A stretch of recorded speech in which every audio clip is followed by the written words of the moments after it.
Good afternoon, guys. So I know it's been a while since I made a video, almost a year now, actually. And I'll explain to you in a later video why that is.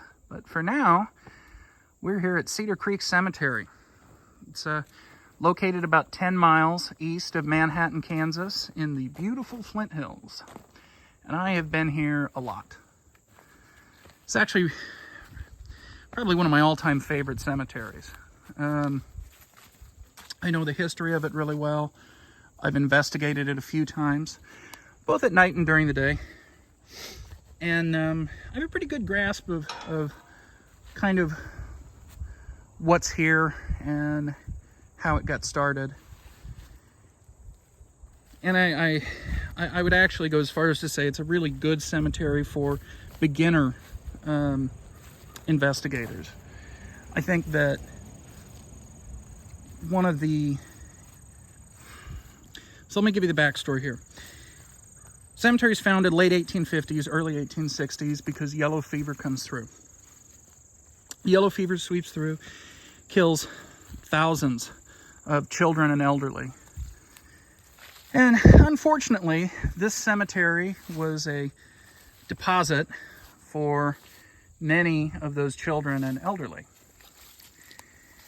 Oh, okay. Well, I've seen this here before a number of times, actually.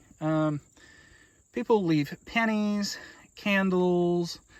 I don't even want to know what's in that bag. But all sorts of things for Rebecca Hayes. And actually, there's a legend that she was a witch and that, but completely unfounded. I've done research. There's nothing to suggest that she was anything other than just a 66-year-old woman. Who instantly, probably being one of the first people buried here, probably did end up dying from yellow fever. David Hayes there, her husband, as you can see, lived to 1885, so significantly longer. And then over here is a kids section. In fact, most of the graves here are going to be children.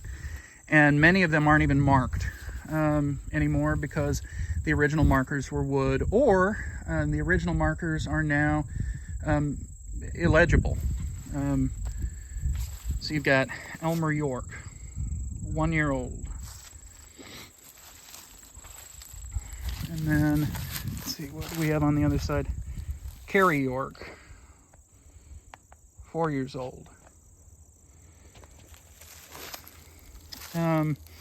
This was also a location where a lot of local TB folks had been buried, so we do have some of that too.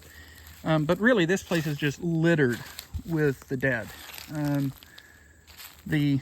I would argue that the headstones here probably only represent maybe 2/3 of what's actually here.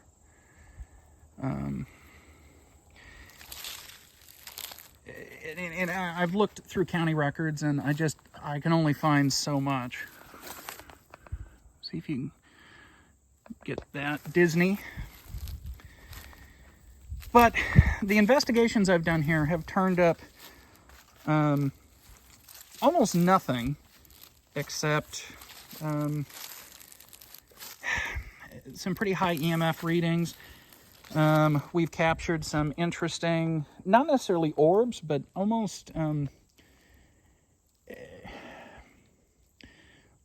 smears in our videos at night that I wouldn't attribute to orbs or anything like that. I don't necessarily believe in that.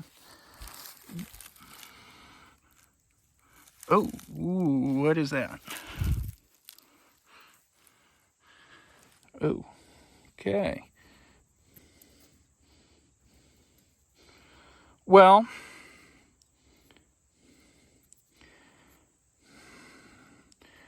I'm an EMT by trade, and I don't think that's a human bone. Probably chicken. But, I probably shouldn't have touched that, should I? Well, we're just going to pretend like I didn't touch that and move on. Never had anything bad follow me home from here or anything, but, you know, you never can be too careful. Oh, there's another dime or nickel. But anyway, there is a legend that just outside of this specifically, this side, the north side of the fence line, that you can see two red eyes.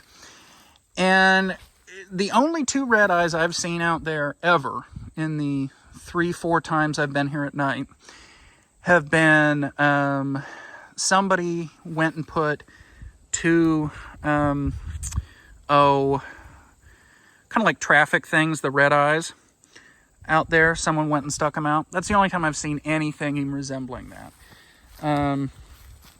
But outside of the occasional orb, camera blur, weird EMF reading, I've never gotten anything here. Now, I did just buy a spirit box. Actually, I was gifted a spirit box. And at some point here, hopefully by the end of the month, we will come out, me and a couple good friends of mine, and, you know, see if we can't get anything. I'm thinking of coming out here and testing the Estes method.